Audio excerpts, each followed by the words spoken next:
আমি তো খাওয়াইতেছি, যাইতে পারবো না তো। দেখো বন্ধুরা, আমার ভাগনাকে খাওয়াচ্ছে তার রাগনি মাসি। সারাদিন বাচ্চাটার উপর অত্যাচার করে, এটা ফালতু মাসি একটা। হ্যাঁ, তুই কি করিস? সারা রাত বেচারা ঘুমায় না, তারপরে ওকে দিয়ে রান্না করাইস। আমি সারাদিন দেখো বসে বসে মোবাইল নিয়ে। আমি বাইরের কত কাজ করি, আমার আর এইভাবে হয় না। ওকে দিয়ে এই যে আমাদের বাচ্চার মা, কি রান্না করছিস?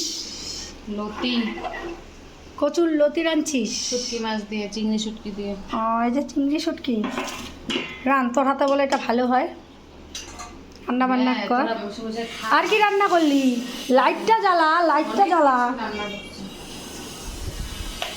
লাইট জ্বালা, দেখি কি কি রান্না করলি দেখা। এই যে এখানে মাছের ডিমের পকোড়া আছে, ও এখানে বাবা, মাছের ঝোল,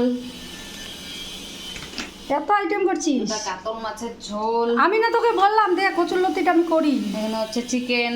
ও বাবা, দেখো কত রান্না শরীর নিয়ে। মেয়েটা রিসেন্ট 1 মাস হলো সিজার হয়েছে, কিন্তু বন্ধুরা আমি কি করব, আমার রাজ্যের কাজ করতে হয় বাইরে, আমার এই জন্য রান্নাঘরে আসা হয় না। দিদিকে দিয়ে কষ্ট করাচ্ছি, সব জোগাড় করে দেই, ও আস্তে ধীরে রান্না করে।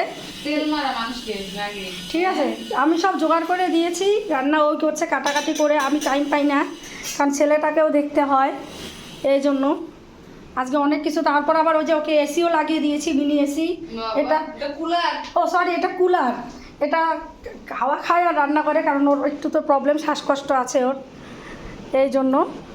এই যে ভাগনাবাবু ওঠে একটু পরপর, 5 মিনিট পর আর দুধ খায়। ওর মার বেস্ট ফিট করতে পারে না আর কি, মায়ের ডাক্তার না করেছে, শ্বাসকষ্ট আছে, এই জন্য ওকে এখনই খাওয়াতে হয়।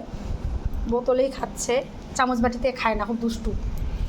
আমাদের আজকে রবিবারের সানডে স্পেশাল ভালো খাওয়া দাওয়া হচ্ছে। দিদি রান্না করছে, দেখি কেমন হয়েছে খাবার। যখন খাবো আবার ভিডিও করবো।